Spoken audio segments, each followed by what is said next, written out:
Fire signs, tignan po natin kung ano ang mensahe para sa yung araw na ito. Keep in mind po na ito ay general reading lamang, so hindi po lahat ay makaka-relate, so be open-minded. Sa mga hindi pa po nakasubscribe dito sa ating channel, please subscribe na po kayo. And palike na din po ng ating video. At sa mga nais naman pong mag-avail ng ating private readings, Lucky Stones and Amulet, makikita nyo po yung link sa description box below. Tarot Intentions by Aliana Reyes. Pag clinic nyo po yung link, madadirect po kayo sa Facebook. Tingnan natin sa ating Facebook page. Tingnan po natin ano ang mensahe para sa'yo. Spirit guide mensahe po natin. Okay, we have the moon. So, yung iba sa inyo ngayon, fire signs, you're a bit confused pagdating sa mga gagawin ninyo. Or pwedeng meron dito parang may nagkaparehas. Pwedeng may nagkapalit. For example, yung kunwari isang gamit ng anak po ninyo. Kung meron na kayong anak, fire signs. Tapos same na same yun ng gamit. Or could be, school supply, no? School, basta yun, gamit ng anak nyo, tsaka ng kaklase niya nagkapalit. So, ayan, ako confused kayo. Pwedeng notebook, ganyan.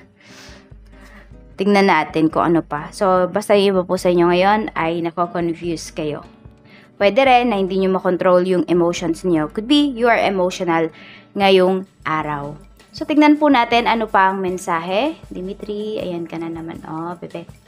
Meron tayo ditong Wheel of Fortune. Okay, so pwedeng may panaginip kayo dito. Meron ba kayong napaginipan na numbers? Yung iba po sa inyo ganito, pag meron kayo napapaginipan, tayaan nyo kaagad. Huwag nyo papaabutin ng hapon or kaya umaga at saka hapon nyo siya tayaan, or kung gabi or hapon nyo naman napaginipan, hapon at saka hanggang umaga nyo tayaan. Ayan, Wheel of Fortune. So, may blessings na paparating sa'yo ngayong araw na ito. Meron tayo ditong 3 of Swords. Okay, so parang kung ano man yung dinaramdam ninyo, physical man yan or financially, fire signs ngayong araw, pwedeng masusolusyonan siya or hanap or yung ideas po ninyo is pwede po na ayan, magagawa ng actions.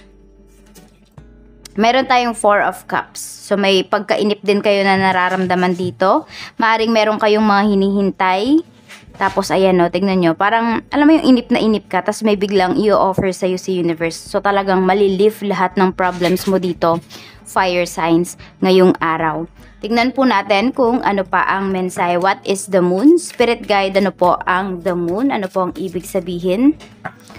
Ano po ang ibig sabihin ng the moon for fire signs ngayong araw na ito? Mayroon tayo ditong 4 of Pentacles. Ayan. So, kung nako-confuse kayo regarding something, ito kasi is about stability.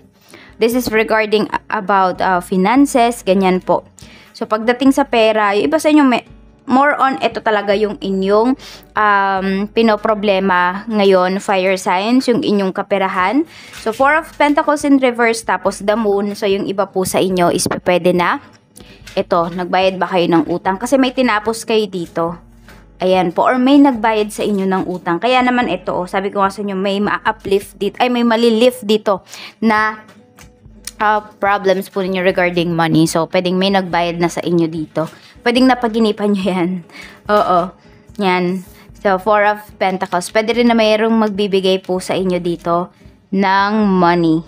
Yan, more on yun nga. Pwedeng magbabayad or magbibigay sa inyo ng pera ngayong araw na ito. So, what is the Wheel of Fortune? We have 8 of Swords. Ayan, no?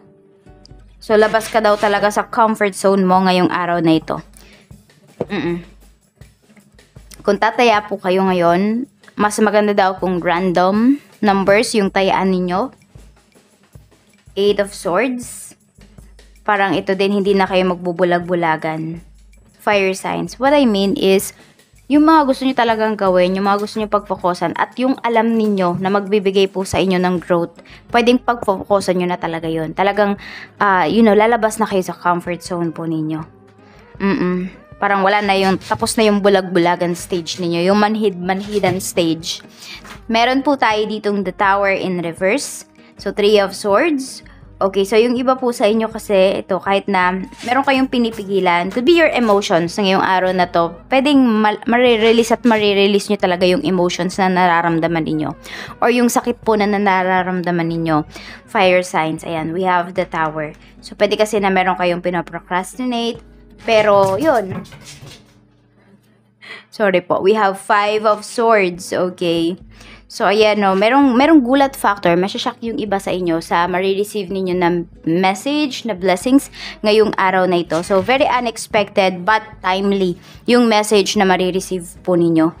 Tingnan natin kung ano pa ang mensahe para sa'yo ngayong araw na ito. Meron tayo dito ngayon, 4 of Pentacles in reverse. Ano po yan, Spirit Guide? We have 10 of Swords. Okay. So, ayan nga. May malilift ka talaga na problems dito. So, yung iba po sa inyo, di ba, may confusion. So, yung confusion po na to is mako-confirm nyo talaga yan. Pwedeng ito ay regarding sa isang tao na parang feeling mo niloko ka. So, masosolve mystery, narinig ko dito, masosolve yung mystery, okay, masosolve yung parang makakapag-usap kayo ng taong to or hihingi sa'yo ng sorry yung taong to. Basta parang merong energy dito na hindi madamot ngayong araw. So, tignan po natin ano ang mensahe.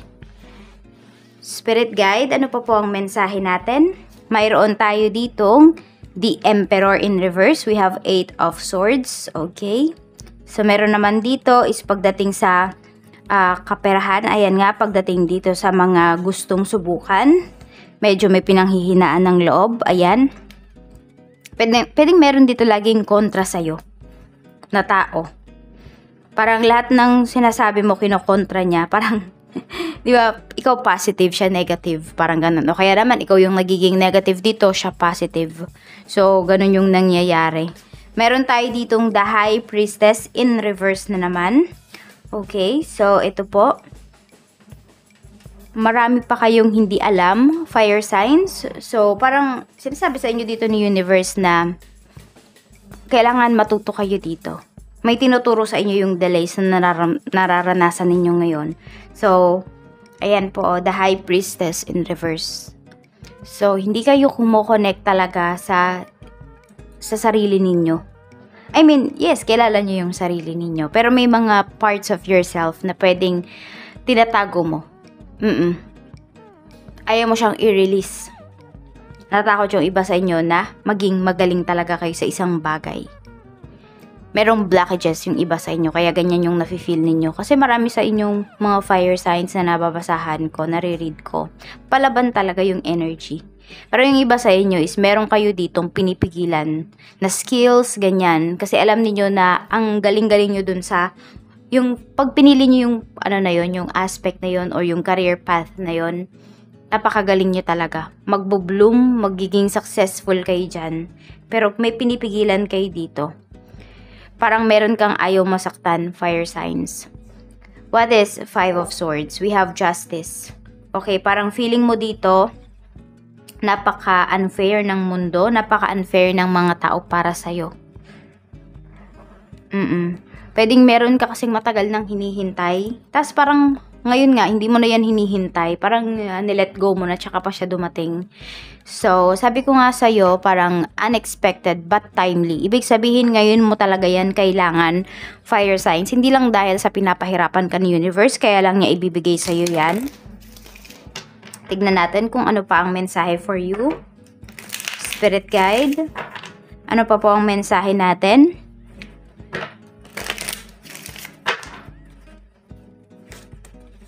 Meron tayo ditong, okay, nakabaligtad nga siya. Okay, meron tayo ditong confidence. Ayan po. So, ito po. Kung ano man yung mga problems ninyo, masosolve siya, malilift yung confidence po ninyo. Ayan, tataas ulit yung self-confidence ninyo. Lalo na ito, we have the Wheel of Fortune. Sundin nyo lamang po. Ayan, yung confidence nyo din kasi is sundin ninyo yung inyong intuition. So, are you confident ba pagdating dito sa intuition ninyo, fire signs? So, yun po. connect with your intuition. Sabi ko nga po, hindi kayo ipapahamak niyan. Five of Swords, we have divine connection. So, may mga tao dito sa life mo na ito, parang kahit pinipilit mo na magstay sila sa life mo, gagawa sa universe ng paraan para sila mismo yung kusang umalis dito sa buhay mo. Hindi dahil sa fire signs, hindi dahil sa kung ano man, kung hindi. Yung mga taong yun kasi pwedeng hindi na talaga sila nagre-resonate sa life mo. Hindi naman sa hindi na sila beneficial, pero kasi pwedeng hindi na nga sila nakakatulong, tapos inaaway ka pa. Or kung ano-ano pa yung mga sinasabi sa'yo. We have Halloween, we have magic. Ayan po. So, diba parang sabi ko nga dito, yung parang hindi fair yung mga nangyayari. Okay, sabi naman dito sa universe, you have your own magic. Pwedeng may mga tao dito na parang hindi ka inaabisuhan, hindi ka sinasama sa mga plans nila. You have your own magic. Fire signs. Hindi mo kailangan ng mga taong, nasa isang grupo ka, tapos may mga taong nagpaplano behind your back. Hindi naman ikaw yung pinagpaplanuhan nila, pero hindi ka nila ini-include dito sa plans nila. Alis ka na daw dyan, sabi ni universe. And sabi ko nga sa'yo, okay, iaalis ka ni universe dyan. Or yung mga tao sa buhay mo, aalisin niya yan. Tignan natin. So, some of you, ayan po, pwedeng makaka-receive kayo ng roses or any flowers. Or may makikita kayong roses ngayong araw na ito. Meron tayo ditong clear quartz. Ayan po, pwede kayong mag-alaga ng clear quartz if you have one. Tignan natin.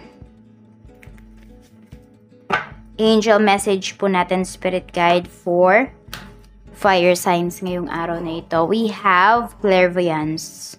Sabi dito ni Archangel Raziel, I'm helping your spiritual sight to awaken fully so you can clearly see heavenly love. Ayan po. So, unti-unti, ayan, i-balance ninyo yung chakras ninyo. Sa root chakra po kayo magsimula pataas. Meron tayo ditong the moon. Okay, so yung mga panaginip po ninyo, may laman talaga siya, may meaning siya. Lalo na kung 3 times or more nyo napapaginipan yung isang bagay. And also, pag tandang-tanda nyo po yung inyong mga panaginip, mayroon niyang ibig sabihin. So, yung iba po sa inyo is ito. Dito kayo dinadaan sa panaginip po ninyo. Diyan po dinadaan yung mga messages, yung mga visions ninyo. Some of you naman, kahit gising kayo, mayroon. But for some of you, sa panaginip, kasi pwedeng yung iba sa inyo matatakot pa, siguro hindi pa ninyo gamay yung inyong gifts. So, meron dito is tuwing tulog lang kayo, tsaka siya pinapakita sa inyo. Tapos, yun, pag yung, naman, yung malalakas na talaga, yung balance nyo na, yung inyong gifts, ayun po, tsaka, yun, kahit gising kayo, meron kayong mga visions na nakikita. Meron kayong mga visions. Okay, so, ayan lang po. Ito yung lucky number po ninyo. Ito yung mga napipick up ko. 32, 03, 06, 18, 9, 43. Maraming salamat po and see you again on my next video. Bye-bye, fire signs!